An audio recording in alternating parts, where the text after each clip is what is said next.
দর্শক মহাবেশ থেকে যুক্ত হচ্ছেন সহকর্মী শফিকুল ইসলাম।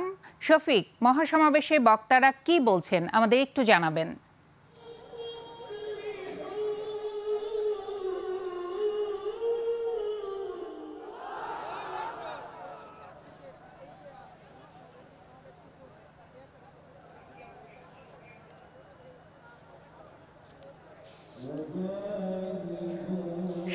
সংখ্যানুপাতিক পদ্ধতিতে নির্বাচন, যৌক্তিক সংস্কার এবং বিগত দিনে যারা গণহত্যা চালিয়েছে তাদের বিচারের দাবিতে মহাসমাবেশ করছে ইসলামী আন্দোলন বাংলাদেশ। সানবিট সব দিবে সামাল। সানবিট ম্যাজিক প্রেস ডিশওয়াশিং এর মাথা ঘোরানো সলিউশন।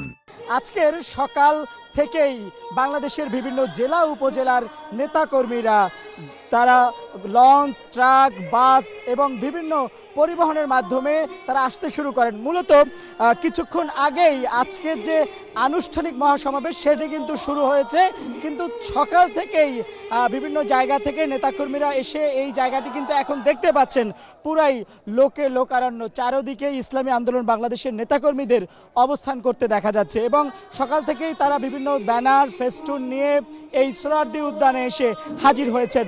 তারা মূলত তিনটি বিষয় আজকে দাবি তুলেছেন যে আগামী যে নির্বাচনটি হবে সেটি হতে হবে সংখ্যানুপাতিক অনুযায়ী, অর্থাৎ পিআর পদ্ধতিতে, এবং বিগত দিনে যত গণহত্যা হয়েছে সব গণহত্যার বিচার এবং মৌলিক যে সকল সংস্কার প্রয়োজন নির্বাচনের আগে সেই সংস্কারের কাজগুলো করতে হবে।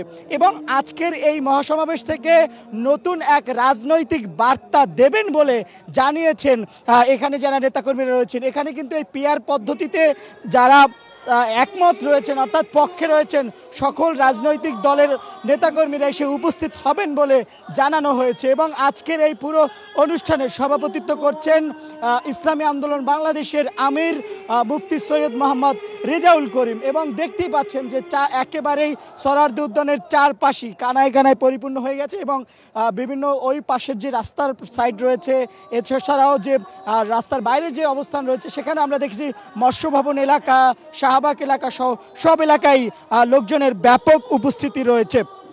তবে এখন সব মিলিয়ে বলা চলে যে আজকের যে মহাসমাবেশ, এই মহাসমাবেশ থেকে একটি রাজনৈতিক নতুন ইতিহাস উন্মোচিত হবে বলে ধারণা করছেন এখানে যারা রয়েছেন তারা, এবং সেই সঙ্গে তারা আগামীর নির্বাচন কেন্দ্রিক যে বার্তা সেই বার্তা সমৃদ্ধভাবে দিতে চান।